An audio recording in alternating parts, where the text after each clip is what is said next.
Howdy, this is David Gross, your Texas tax and lawman. Let's talk about estimated tax payments. Nobody loves paying taxes. Scratch that. I don't know anyone who even likes paying taxes. However, most Americans have their taxes taken out of their checks before they receive it.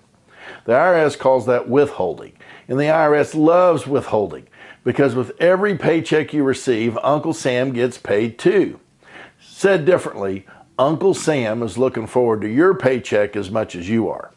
In my mind, I think of Uncle Sam like the eccentric uncle who sleeps on our couch down in the basement and can't wait to blow every dollar you bring home.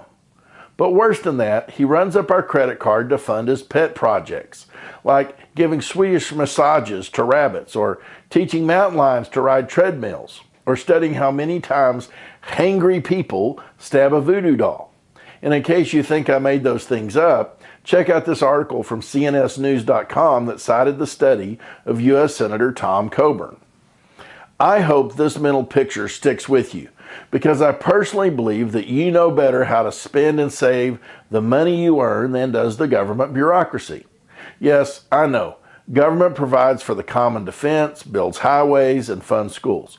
But local control by people we personally see, know, and vote for, and who answer to us directly, is closer to the ideals of our founding fathers than the leviathan of government we have today. So back to estimated taxes. There is no law that says thou shalt make estimated tax payments. However, Internal Revenue Code Section 6654 says that if you do not make estimated tax payments, then the IRS will impose two charges on you: late payment interest and late payment penalties. Late payment interest is charged at the applicable federal rate plus 3%.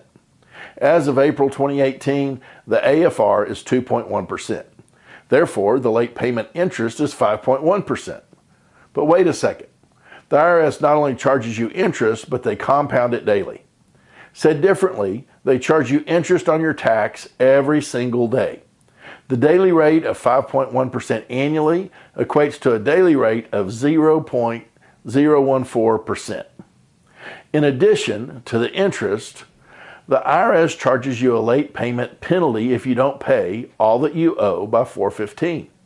That charge is 0.5% interest per month up to 25%. Once they assess your tax and send you a notice, the payment jumps to 1% per month up to 47%.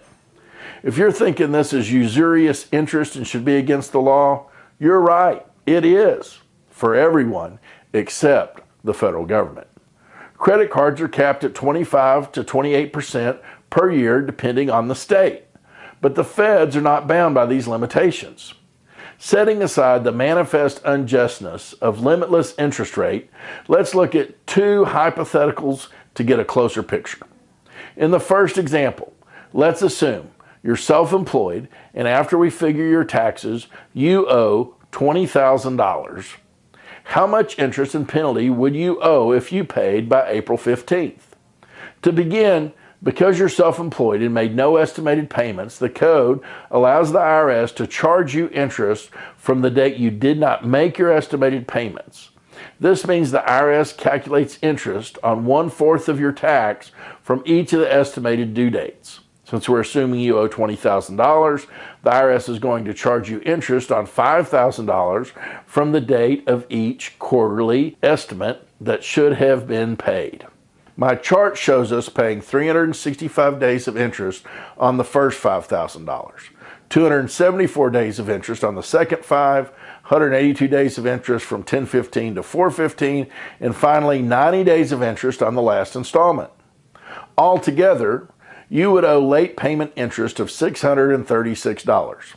But since you paid the tax on the due date, there would be no late filing penalty. So your total late filing interest would be $636. On a $20,000 tax due, that cost you effectively 3% not to make estimated payments. However, in the second example, we see that we do owe interest and penalties if we were to wait until October 15th to pay our tax. For the interest, you can see the IRS charges you by day from the date you should have made a quarterly estimate to the date you actually paid. Interest paid through October 15th would be $1,148. In this case, we would also owe penalties, which equal 0.5% per month times 6 months for a total charge of $600 or 3%. Combined, penalties and interest equal $1,748, which is roughly 9% of the tax you owed. Long story short, if you are self-employed, you should make estimated tax payments. It will save you money. If your cash flow simply won't allow it, then know that your crazy uncle down in the basement is going to want more than just the usual allowance. He's coming upstairs to raid the fridge. Make sure to hide the bluebell. Hey, thanks for watching, and until next time, adios.